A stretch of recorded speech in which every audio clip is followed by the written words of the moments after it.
Ginabas daw mga kadabs, no man's land ng lugar. No. Mga kadabs, manay kahimtang karon sa tong libro sa kababay. Pero daghan na sila mga kadabs. Usa na sila kapamilya nagtinabangay aning alsa ni mga kahoy.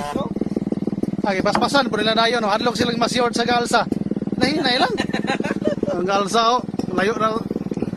Layo daw kayo pa tumabalik ang galsa. Dali po silang mayo mga kadabs, oh. Hadlok silang ma-absence ba eh. Oh.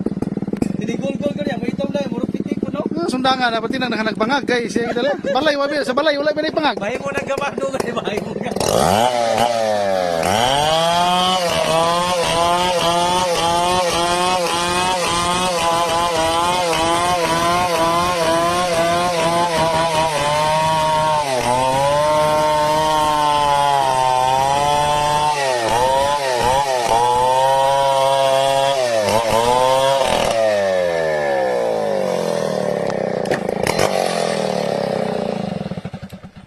Naghanag marites na yung mananaway o gagabas mga kadabs ay.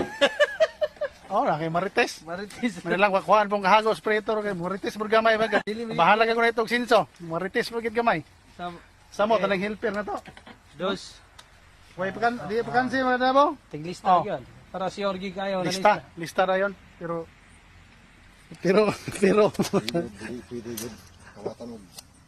ha? No man's land dahil na basta kawatan yung ginabas daw mga kadabs. No man's land ng lugar. Okay? Hapon yan.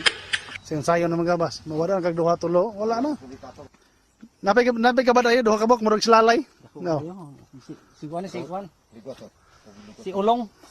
Dako kayong ulong.